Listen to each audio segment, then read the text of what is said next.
नमस्कार होमगार्ड साथियों, आपका स्वागत है आपके अपने YouTube channel study online points में।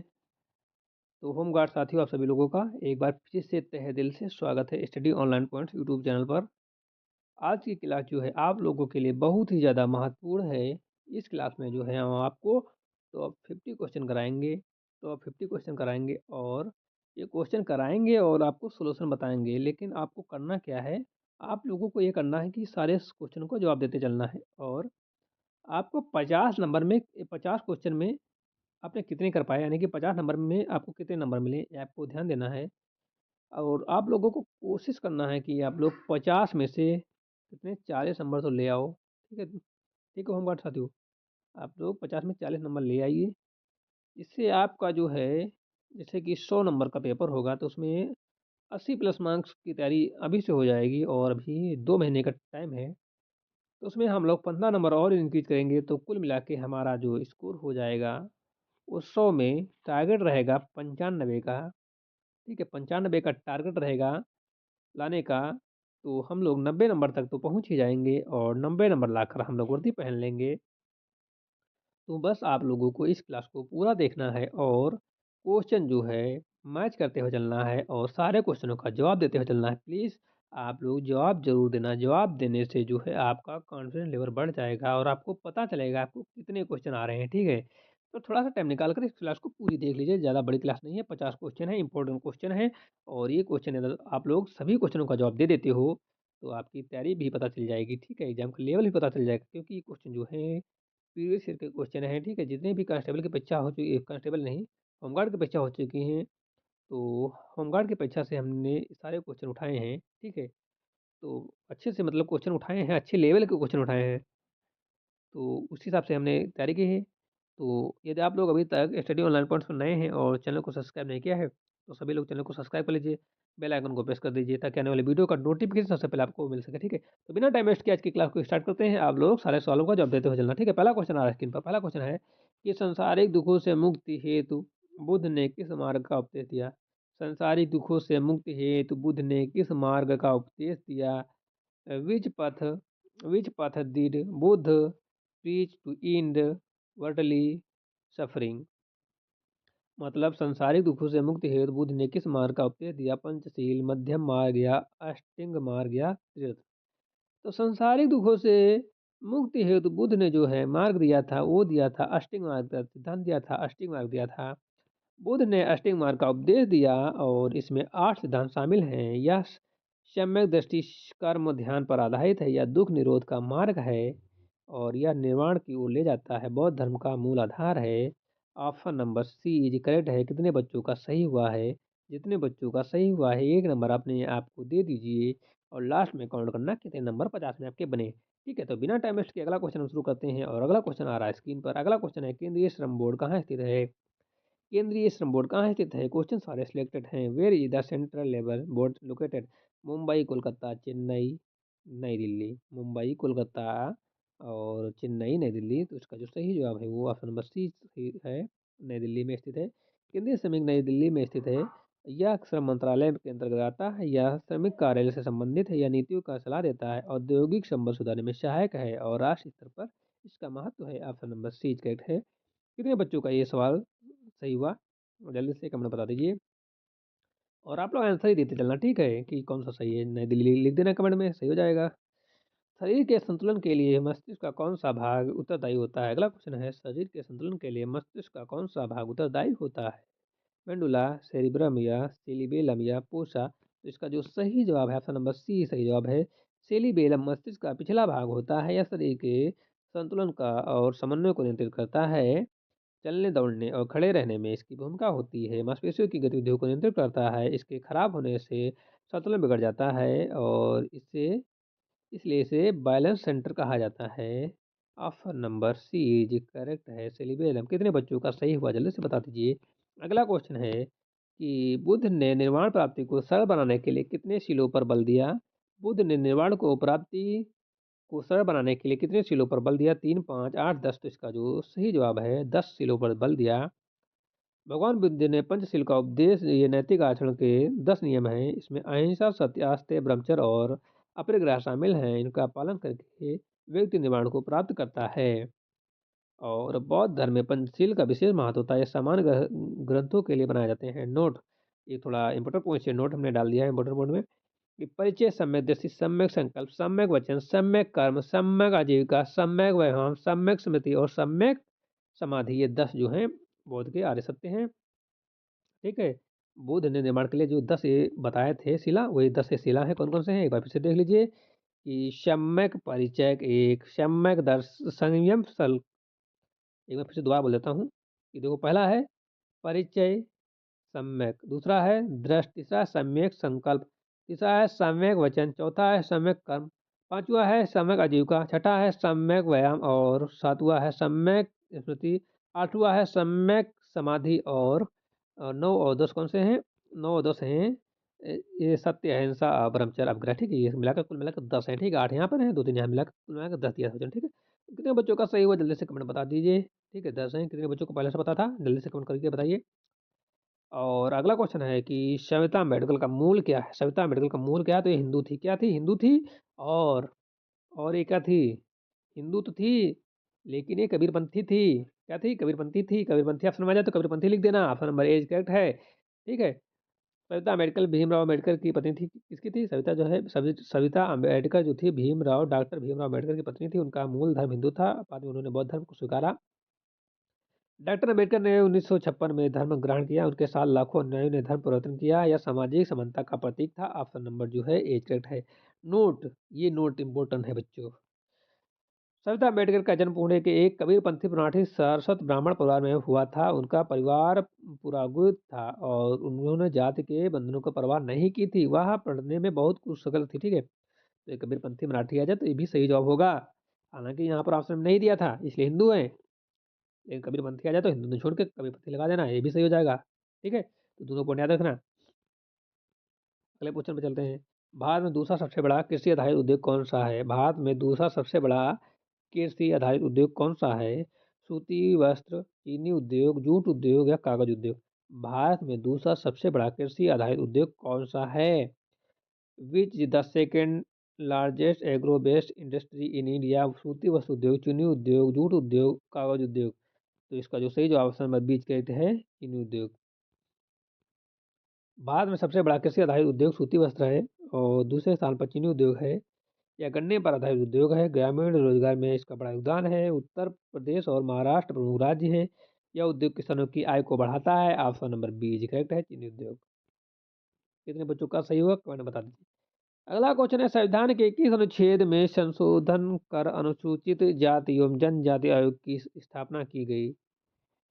अनुच्छेद 338, अनुच्छेद 340, अनुच्छेद 342, अनुच्छेद 356? तो संविधान का अनुच्छेद जो है संशोधन किया गया था, वो ऑप्शन नंबर ए किया गया था। अनुच्छेद 348 में जो है किया गया था ये सब काम। अनुच्छेद 338 में संशोधन कर आयोग की स्थापना हुई। यह 89वें संविधान संशोधन द्वारा किया गया है। इससे एससी और एसटी के लिए अलग अलग आयोग बने। आयोग उनके अधिकारों की रक्षा करता है और शिकायतों की जांच करता है।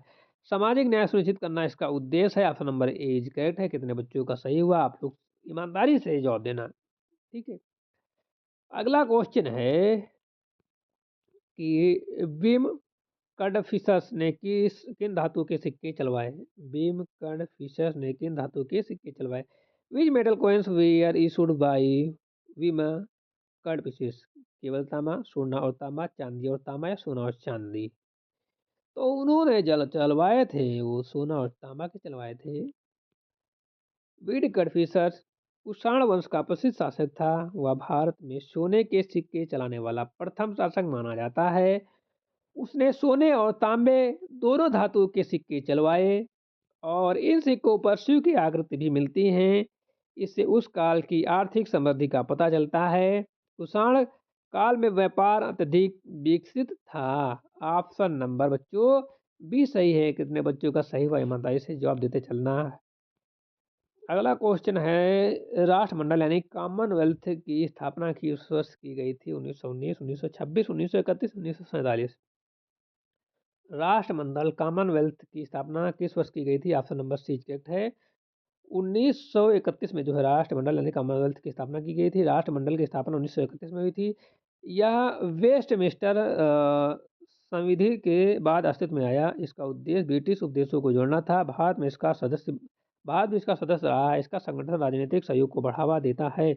आज इसमें कई स्वतंत्र देश शामिल हैं। ऑप्शन नंबर जो है सी इज करेक्ट है, 1931। अगले क्वेश्चन पर बच्चों चलते हैं कि किस ग्रंथ से ज्ञात होता है कि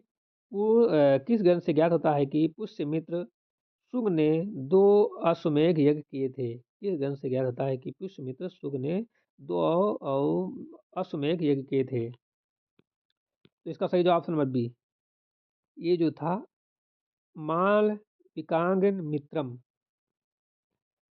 मालविकाग्निमित्रम की रचना कालिदास ने की थी। किसने की थी? कालिदास ने की थी। इस ग्रंथ में पुष्यमित्र शुंग का उल्लेख मिलता है। इससे ज्ञात होता है कि उसने 2 अश्वमेध यज्ञ किए थे। अश्वमेध यज्ञ राजसत्ता का प्रतीक था। यह एक वैज्ञानिक परंपरा से जुड़ा था और शुंग वंश की शक्ति का प्रमाण मिलता है। और ऑप्शन नंबर जो है बी इज करेक्ट है। कितने बच्चों को अब पता था? बच्चों ईमानदारी से देना। इसमें हमें लगता है बहुत से बच्चों को नहीं पता होगा क्योंकि ये संस्कृत में है, तो थोड़ा कठिन शब्द है, तो याद होना मुश्किल हो सकता है। बच्चों ईमानदारी से इसका जवाब जरूर देना कि आपको पता था कि नहीं पता था। हमें पता करना है कि हमारे बच्चे कितने इंटेलिजेंट हैं। जितने बच्चों का पता था जरूर बताना, नहीं पता था आप लोग बता देना कि इसका जवाब नहीं पता है। अगले क्वेश्चन पर चलते हैं कि सुंदरी नामक वृक्ष किस प्रकार के वन में पाए जाते हैं? सुंदरी नामक वृक्ष किस प्रकार के वन में पाए जाते हैं? शंकुधारी वन, उष्णकटिबंधीय सदाबहार वन, मैंग्रोव वन या शुष्क पर्णपाती वन? तो इसका जो सही जवाब ऑप्शन नंबर सी करेक्ट है। मैग्रो मैग्रोव वन में पाए जाते हैं। सुंदरवरी वृक्ष मैंग्रोव वन में पाए जाते हैं। ये दलदली और तटीय क्षेत्रों में उगते हैं। सुंदर वन का नाम भी इस वृक्ष से पड़ा है। यह खारे पानी में पनपने की क्षमता रखते हैं और इनकी जड़ें विशेष प्रकार की होती हैं। यह पर्यावरण संतुलन में सहायक होता है। ऑप्शन नंबर बच्चों सी सही है। कितने बच्चों को सही से पता था? जल्दी से बता दीजिए। चलते हैं नेक्स्ट क्वेश्चन पर कि कम्युनिटी इंटरनेशनल का सदस्य बनने वाला पहला भारतीय कौन है? कम्युनिस्ट इंटरनेशनल का सदस्य बनने वाला पहला भारतीय कौन था? एम एन राय, बी टी रणदेव या एस ए डांगे या जवाहरलाल नेहरू? तो इसका जो सही जवाब option number A M N Roy थे। ठीक है, एम एन राय एक क्रांतिकारी नेता थे। वे कम्युनिस्ट इंटरनेशनल के सदस्य बने। वे संस्थापक सदस्य में भी शामिल थे। उन्होंने भारतीय कम्युनिस्ट आंदोलन को दिशा दी। वे अंतर्राष्ट्रीय स्तर पर प्रसिद्ध थे। उनका योगदान ऐतिहासिक माना जाता है। बच्चों ऑप्शन नंबर ए करेक्ट है। कितने बच्चों को पता था? जल्दी से कमेंट करके बता दीजिए। अगला क्वेश्चन बच्चों है किस पोषक पोषक तत्व की कमी से माइक्रोसिस्टम एनीमिया होता है? किस पोषक तत्व की कमी से माइक्रोसिस्टिक एनीमिया होता है? विटामिन बी 12, आयरन, फ्लोरिक अम्ल या विटामिन सी? तो बच्चों माइक्रोसिस्टिक एनीमिया आयरन की कमी से होता है। इस रोग में लाल रक्त कण छोटे आकार के हो जाते हैं। हीमोग्लोबिन का निर्माण सही ढंग से नहीं हो पाता। आयरन हीमोग्लोबिन का प्रमुख घटक है। इस क्रम से शरीर में ऑक्सीजन आपूर्ति घट जाती है। एनीमिया का सबसे सामान्य प्रकार है। तो बच्चों ऑप्शन नंबर बी करेक्ट है, आयरन। ठीक है, अगले क्वेश्चन पर चलते हैं हम लोग कि धौलधर और पीर पंजाल में कौन सी घाटी स्थित है? धौलधार और पीर पंजाल के बीच कौन सी घाट स्थित है? तो स्थित है ऑप्शन नंबर ए कांगड़ा घाटी। कांगड़ा घाट धौलधार की पीर पंजाल पर्वतमालाओं के बीच स्थित है। यह हिमाचल प्रदेश में स्थित है। यह क्षेत्र कृषि और पर्यटन के लिए प्रसिद्ध है। यह घाटी प्राकृतिक सौंदर्य में भरपूर है। भौगोलिक दृष्टि से महत्वपूर्ण है। परीक्षा में प्रश्न पूछा जाता है, यहाँ पे पूछा जा सकता है। ठीक है, यहाँ पे पूछा जा सकता है। अगला क्वेश्चन है कि प्रथम परमाणु बम किसने बरसाया? अल्बर्ट आइंस्टीन, जे आबर्ट ओपेनहाइमर या एनरिका फार्मी या नील्स बोहर? तो इसका सही जवाब ऑप्शन नंबर बी करेक्ट होना चाहिए। हाँ, प्रथम परमाणु बम का निर्माण जो है जे आबर्ट ओपेनहाइमर के नेतृत्व में हुआ। वे मैगनहट परियोजना के प्रमुख थे। यह परियोजना अमेरिका द्वारा चलाई गई थी और 1945 में हिरोशिमा पर इसका प्रयोग हुआ। और ओपेनहाइमर और फादर ऑफ एटॉमिक बम कहा जाता है। यह विश्व इतिहास का महत्वपूर्ण घटना है। ऑप्शन नंबर जो है बच्चों ए बी इज करेक्ट है। ठीक है, याद रखना। हम लोग चलते हैं नेक्स्ट क्वेश्चन पर कि अबुल हसन को कौन सी उपाधि दी गई थी? What is the given the Abul Hasan? जगत गुरु, चित्रकार आलम, जादुर उल हसर या जफरनामा? तो अब्दुल हसन को दी गई थी ऑप्शन नंबर सी करेक्ट है। अब्दुल हसन मुगलकालीन प्रसिद्ध चित्रकार थे। उन्होंने नादिर उल हस्र की उपाधि दी गई थी। वे जहांगीर के दरबार से संबंधित थे। उनकी चित्रकला अत्यंत जीवंत मानी जाती थी। मुगल चित्रकारों में उसका विशेष स्थान है। ऑप्शन नंबर बच्चों सी सही है, नादिर उल उल्स, ठीक है। बच्चों अगले क्वेश्चन पर चलते हैं कि राजीव गांधी राष्ट्रीय युवा संस्थान कहाँ स्थित है? नई दिल्ली, चेन्नई, श्री पेंद्रबूर या बेंगलुरु? तो इसका सही जवाब ऑप्शन नंबर सी। यह संस्थान तमिलनाडु के श्री पेरम्बदूर में स्थित है। यह युवा कार्यक्रम खेल मंत्रालय के अंतर्गत आता है। इसकी स्थापना 1993 में हुई थी। स्थापना पूछी 1993 में हुई थी। यह युवाओं के नेतृत्व को विकास पर कार्य करता है। राष्ट्रीय महत्व का संस्थान है और सरकारी परीक्षाओं में पूछा जाता है, ठीक है। बच्चों अगले क्वेश्चन में हम लोग चलते हैं। अगला क्वेश्चन, स्वतंत्र भारत की प्रथम औद्योगिक नीति किस वर्ष घोषित की गई? स्वतंत्र भारत की प्रथम औद्योगिक नीति किस वर्ष घोषित की गई? 1947, 1948, 1951, 1956? तो सही जवाब है 1948 में। भारत की पहली औद्योगिक नीति 1948 में घोषित की गई। यह नीति नेहरू सरकार द्वारा चलाई गई। इससे सार्वजनिक और निजी क्षेत्र की भूमिका तय की गई और यह मिश्रित अर्थव्यवस्था पर आधारित थी और इसने औद्योगिक विकास की दिशा तय की। यह भारतीय आर्थिक इतिहास का महत्वपूर्ण चरण था, ठीक है। सही जवाब ऑप्शन नंबर बी करेक्ट है, 1948 बच्चों, ठीक है। तो बच्चों आज की क्लास यहाँ पर समाप्त होती है। अब आप लोग कमेंट करके बताना कि कितने क्वेश्चन आपके सही हो। मैंने जितने क्वेश्चन कराए हैं, ठीक है, 15-16 मिनट की क्लास ली है। यदि आप लोगों ने पूरी देख ली है तो 15-16 मिनट बहुत नहीं होते हैं, ठीक है। जल्दी से आप लोग देख लिया है, उसके लिए जो है आपको आगे रिजल्ट मिलेगा, ठीक है। पूरी क्लास देखो तो रिजल्ट आगे मिलेगा। जब एग्जाम दोगे तब अच्छा करके आओगे, ठीक है। तो आप लोग कमेंट करके बता देना कि कितने क्वेश्चन सही हुए, ठीक है, टोटल। तो बच्चों मिलते हैं एक नई क्लास के साथ, ठीक है। ताकि आप लोग पढ़ते रहिए।